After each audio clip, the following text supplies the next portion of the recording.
Hello दोस्तों, welcome back part 4 no gain no love. तो in case अगर आपने पहले के पार्ट्स नहीं देखे तो पहले उन्हें देख ले, नहीं तो आपको स्टोरी समझने में दिक्कत हो सकती है। तो चलिए स्टार्ट करते हैं। शायद ये सिगरेट छोड़ने का रिएक्शन है, ये कहकर वो हेयोंग को सिगरेट का पैकेट पकड़ा देता है। तो इस सीन में देखते हैं हेयोंग सड़क से जा रही थी, तभी उसे चूहे मारने वाले लोग दिखते हैं, जिससे उसे याद आता है अपने स्टोर रूम का। तो अब देखते हैं वो कुछ ढूंढ रही है, तभी उसे मिल जाता है वो चीज़ जिसको वो ढूंढ रही थी। तो अब इस सीन में देखते हैं हेयोंग ने जिन जिन शादियों में पैसे दिए थे उसका लिस्ट बना रही है और कहती है अब मैं शादी करके वो पैसे वापस लूंगी। तो अब हुईसोंग उसे कहती है क्या कर रही हो। फिर हेयोंग कहती है शादी में दिए गए पैसों का लिस्ट बना रही हो। तभी जायोंग उसे कहती है हेयोंग शादी कर रही है। तो हुईसोंग कहती है किसके साथ। फिर हेयोंग कहती है अभी फ़िलहाल ढूंढ रही हो। तो जायोंग कहती है ये नकली शादी करने वाली है, और ये भी कहती है ये नकली शादी और डेटिंग ये सब तो मेरा काम है, अक्सर ये सब नॉवेल में पाया जाता है। तो इस बात पर हेयोंग कहती है पर यह शादी उससे अलग है, क्योंकि पैसे देने के बाद शादी ख़त्म, ये एक नकली शादी होगी। तो हुईसोंग ये सब सुनकर हेयोंग को कहती है तुम बस अपने पैसे वसूलने के लिए ये शादी कर रही हो, ये तो फ्रॉड है, ऐसा कौन करता है। फिर हेयोंग उसे अलग अलग लोगों की शादी दिखाकर कहती है क्या उनकी शादी चल पाई। तो हुईसोंग उसे कहती है अच्छा मान लो शादी के बाद सचमुच उसे प्यार हो जाए तब तुम क्या करोगे। फिर हेयोंग कहती है फिर दूसरी शादी होगी, लेकिन बदले में मेरे बांटे हुए पैसे तो मिल जाएंगे ना। ज़बरदस्त बिजनेस प्लान है, और कॉन्टेस्ट भी जीत जाऊंगी तो प्रमोशन भी मिल जाएगा, बहुत फ़ायदा होगा। तो हुईसोंग उसे सहमत नहीं होती, जिस वजह से इन दोनों के बीच में भयंकर झगड़ा हो जाता है। तो हुईसोंग गुस्से में वहाँ से चली जाती है। तो जायोंग भी उसके पीछे जाती है और उसे कहती है ऐसे झगड़ के मत जाओ यार। तो हुईसोंग उसे कहती है तुमने सुना नहीं उसने क्या कहा। दरअसल दोस्तों हेयोंग ने उसको बुरा भला कह दिया, जिससे हुईसोंग बहुत नाराज़ हो गई और जायोंग को कहती है तुम किसकी साइड हो, मेरी या उसकी। फिर जायोंग कहती है मैं आपकी साइड हूँ। तो हुईसोंग उसे कहती है तुम्हें याद नहीं जब उसकी मॉम अनाथ बच्चों को लाती थी तो हेयोंग उनसे कैसे नफरत करती थी। तो इस बात को सुनकर जायोंग को अपना पास्ट याद आ जाता है। तो अब उसके पास में देखते हैं हेयोंग की मॉम और डैड जायोंग को एडॉप्ट करके लाती है। तो जायोंग बहुत उदास लग रही है, तो वो दोनों उसे हंसाने की कोशिश करती है। तभी वहाँ पर हेयोंग आ जाती है। तो वो जायोंग को देखकर कहती है अपनी मॉम को कोई अनाथ है ना, ये कहकर वो जाने लगती है। तो उसकी मॉम उसे रोक कर कहती है जायोंग की हालत बहुत ख़राब है। तो हेयोंग कहती है मेरी हालत का आपको कोई अंदाज़ा है कि मैं पढ़ाई की वजह से कितनी परेशान और टेंशन में रहती हूँ। तो फिर उसकी मॉम कहती है मैंने तुमसे कहा कि ज़्यादा मार्क्स लाने के लिए। तो हेयोंग कहती है नहीं कहा, क्योंकि आपको मुझ में कोई इंटरेस्ट नहीं है। तो ये सब जायोंग देख रही थी और ये सब उसको अभी भी याद है। तो अब देखते हैं जायोंग घर आकर हेयोंग को कहती है उससे पहले आपको उसे माफ़ी मांगनी चाहिए। फिर हेयोंग कहती है उसे तुम हुईसोंग को ज़्यादा इज्जत क्यों देती है, मुझसे कोई प्रॉब्लम है। फिर जायोंग कहती है अगर आप मुझसे भी झगड़ा करेंगे तो हम आपके खिलाफ हो जाएंगे। तो अब हेयोंग चुप हो जाती है। तो अब इस सीन में देखते हैं हुईसोंग बस में मुंह लटकाई बैठी हुई थी, तभी उसे जायोंग का मैसेज आता है। तो जायोंग मैसेज पर कहती है उसे घर पहुंचने के बाद कॉल करना, आज जो भी हुआ उसे सुलझाते हैं। तो अब हुईसोंग अपने बॉयफ्रेंड का फोटो देखकर सोच रही थी उसे कॉल करे, लेकिन वो नहीं करती। तो अब इस सीन में देखते हैं हुईसोंग की बॉयफ्रेंड को जो दूसरी किसी लड़की के साथ फ्लर्ट कर रहा है। अगले सीन में देखते हैं हेयोंग अपनी आईब्रो ठीक कर रही थी। तो वो सिगरेट की पैकेट को देखकर ये कहती है उसने मुझे ये वाली क्यों दिया है। तो अब इस सीन में देखते हैं किमजुक अपने पेट को खाना खिला रहा था बड़े प्यार से। उसके बाद वो एक बूढ़े आदमी की हेल्प करता है कर्टन उठाने में। तो वो आदमी कहता है अरे बेटा तुम तो फरिश्ते से कम नहीं। अभी उसके सामने से हेयोंग गुजरती है उसको चिढ़ाकर। उसके बाद देखते हैं हेयोंग बस में गाना सुनते हुए सो जाती है। तभी बस रुकता है, तो बस के साइड में किमजुक को भी देखते हैं। तो वो दोनों अपने अपने रास्ते जाते हैं। तो अगले सीन में देखते हैं इस बंदे को जो सिगरेट का पैकेट वही सड़क पर फेंक देता है। तभी वहाँ पर किमजुक आता है। तो वो आदमी उसे कहता है क्या तुम्हारे पास सिगरेट है। तो किमजुक उसे कोई आंसर नहीं देता। तो वो आदमी उसे कहता है इतना आकड़ क्यों दिखा रहे हो, कम कमाते हो इसलिए। तो वो आदमी किमजुक को रोक कर कहता है मैं तुम्हें अच्छी जॉब दिला सकता हूँ, इसमें क्लाइंट जो कहेगा वो करना पड़ेगा। मतलब दोस्तों वो उसे गलत काम ऑफर कर रहा है। लेकिन किमजुक उसे कहता है सांस मत लो, सिगरेट का बदबू आ रहा है। तो किमजुक उसे इग्नोर करके अंदर चला जाता है। तो इस सीन में देखते हैं हेयोंग अपनी शादी के लिए वेडिंग हॉल बुक करने आती है, लेकिन फिलहाल वेडिंग हॉल ऑलरेडी बुक्ड है। अगले सीन में देखते हैं हेयोंग वेडिंग मेन्यू देखकर कहती है ऐसा कोई वेडिंग मेन्यू नहीं जिसमें सब कुछ परफेक्ट मिल सके, कोई ना कोई गड़बड़ जरूर है। और ये भी कहती है मुझे खुशी है ये शादी नकली है, वरना बहुत बड़ा सरदर्द हो जाता है। तभी उसको फोन आता है वेडिंग हॉल से। तो वो लड़की उसको कहती है एक शादी कैंसिल हो गई। फिर हेयोंग कहती है मुझे उस डेट की बुकिंग दे दीजिए। तो हेयोंग बहुत एक्साइटेड हो जाती है, जिसके चक्कर में वो स्टोर पर फ़ोन भूल जाती है। उसके बाद देखते हैं हुईसोंग अपना काम कर रही है, मतलब स्टोरी रिकॉर्डिंग कर रही है, लेकिन वो अटक अटक कर बोल रही है। तो प्रोड्यूसर यून उसे कहता है कट, क्या लंच कर ले। फिर हुईसोंग कहती है क्या तुम्हें भूख लगी है। तो प्रोड्यूसर यून कहता है नहीं, जिस तरह तुम डायलॉग बोल रही हो मुझे लगता है तुम्हें भूख लगी होगी। तो अब हुईसोंग स्टूडियो से बाहर आता है तो उसकी बॉयफ्रेंड कहता है गुड जॉब। फिर हुईसोंग कहती है ताने मारने से अच्छा सही डायरेक्शन दिया करो। फिर प्रोड्यूसर यून कहता है कुत्ते की दुम हमेशा टेढ़ी ही रहती है। तो हुईसोंग कहती है मैं तुम्हें कुत्ता लगता हूँ। फिर प्रोड्यूसर यून कहता है कुत्ता तो मैं हूँ। तभी सोफे पर एक ईयर रिंग्स देखते हैं तो हुईसोंग उसे छुपा देती है और उसे कहती है क्या ये दुम सीधी नहीं हो सकती। फिर प्रोड्यूसर यून कहता है तुम आजकल यार मजाक भी नहीं समझती, क्या अभी हेयंग से टशन चल रहा है। तो हुईसोंग कहती है उसने आज तक पहले माफ़ी मांगी है क्या। फिर प्रोड्यूसर यून कहता है नहीं, मेरी बड़ी दिल वाली पहले मांग लेती है। तो हुईसोंग कहती है इस बार मैं पहले माफ़ी नहीं मांगने वाली। तो प्रोड्यूसर यून कहता है छोड़ो उसे, अब नए दोस्त बनाओ, चलो मैं तुम्हें कुछ नए लोगों से मिलवाता हूँ। फिर हुईसोंग कहती है छोड़ो यार मुझे बहुत भूख लगी है, चलो सैंडविच खाते हैं। अभी हुईसोंग की फ़ोन बजता है। तो अब अगले सीन में देखते हैं हेयंग वेडिंग हॉल बुकिंग फाइनल करने के लिए आती है।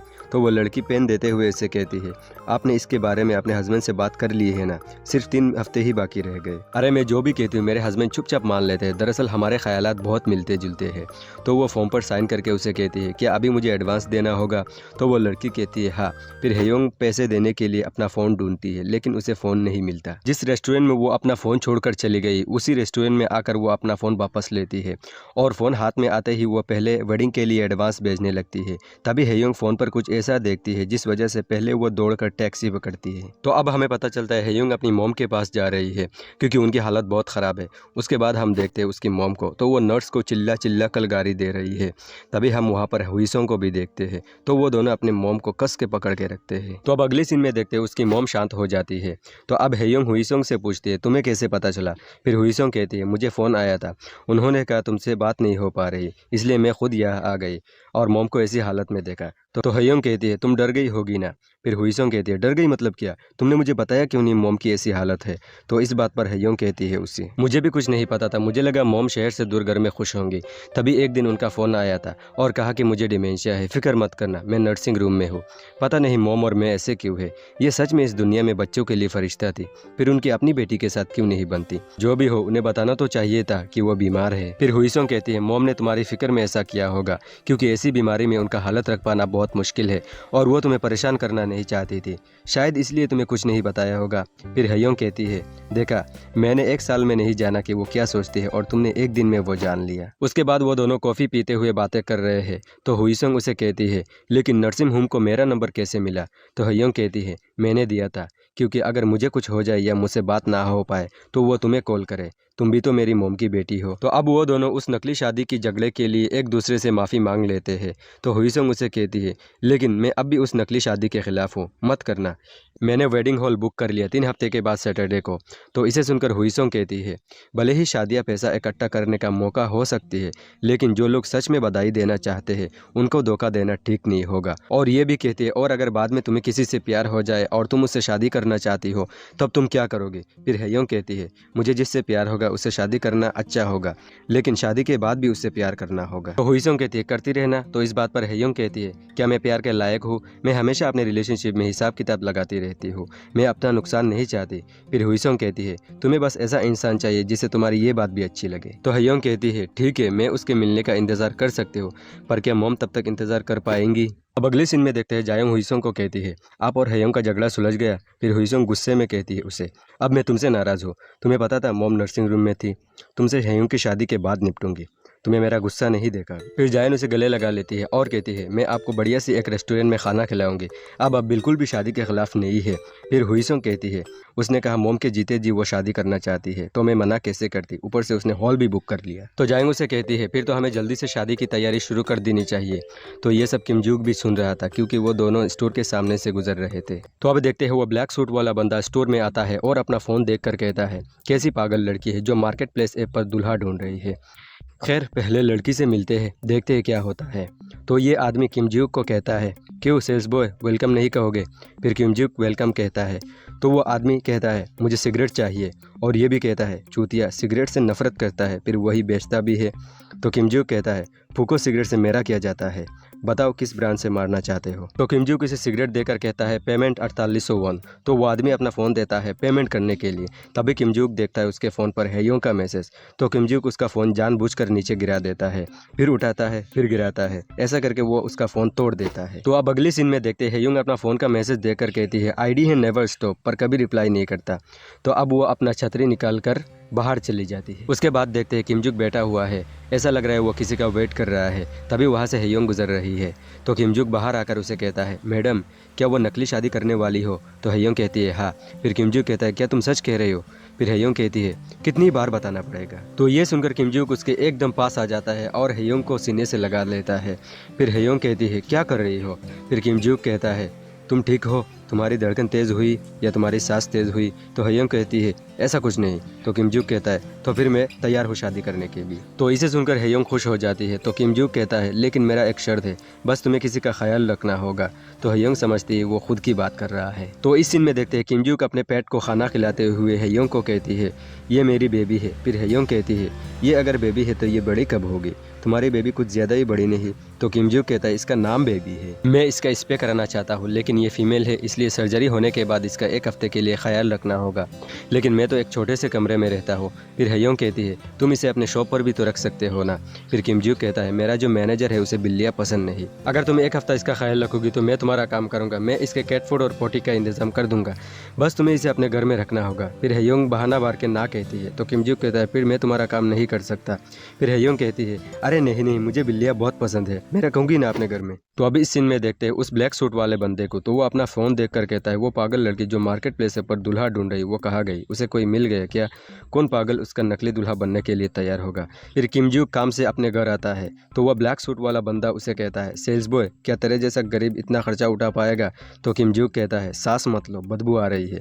तो फिर वह आदमी कहता है चूतिए को लगता है हवा इसके बाप की है। तो किमजूक उसे इग्नोर करके अपने रूम में चला जाता है और बेड पर लेट के सोचता है क्या मुझे सच में उसके साथ शादी के मंडप में जाना चाहिए, क्या वाकई एक हेल्दी सेक्स लाइफ और फैमिली प्लानिंग करना ज़रूरी है। तो वो ये सब सोचकर परेशान हो जाता है। तो अब अगले सीन में देखते हैं हेयोंग तैयार होकर अपने रूम से निकलती है, तभी जायोंग भी बाहर आती है।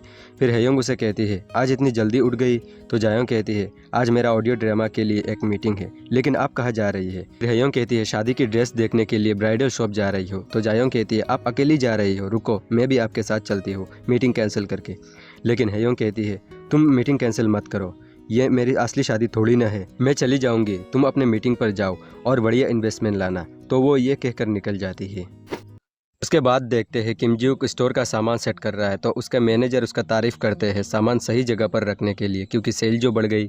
अभी उसको हेयोंग बाहर से बुलाती है तो वो उसके पास जाता है। तो हेयोंग उसे अपने हाइट और कमर का साइज़ वगैरह पूछती है। तो फिर किमजूक कहता है अचानक ये सब क्यों पूछ रही हो, इसलिए बता रहा हूँ क्योंकि अजीब लग रहा है।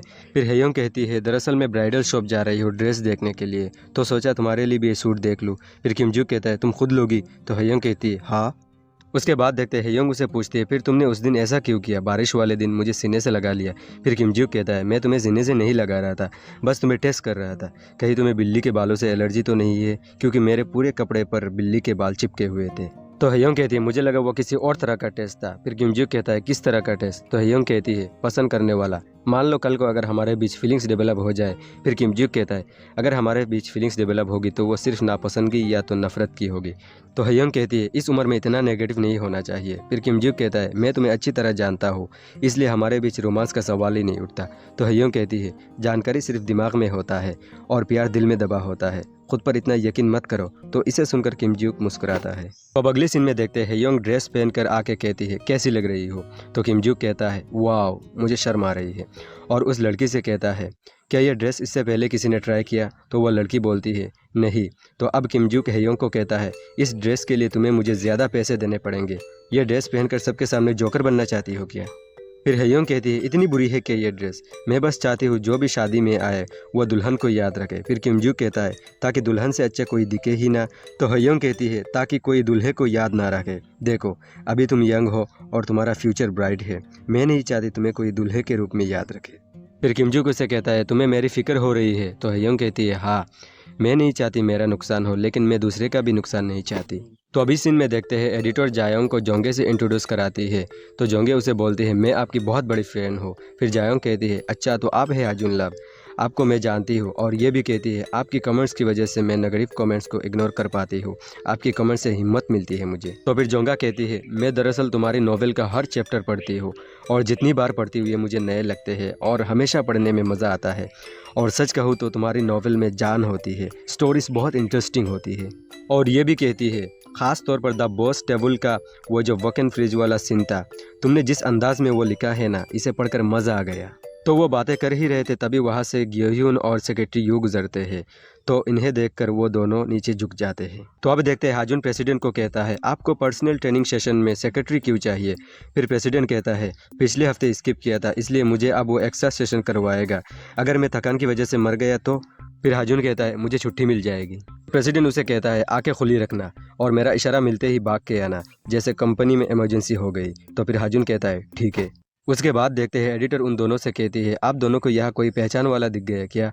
फिर वो दोनों बोलती है नहीं तो। अब अगली सीन में देखते हैं हेयोंग अपने लिए ड्रेस चूज़ कर रही थी।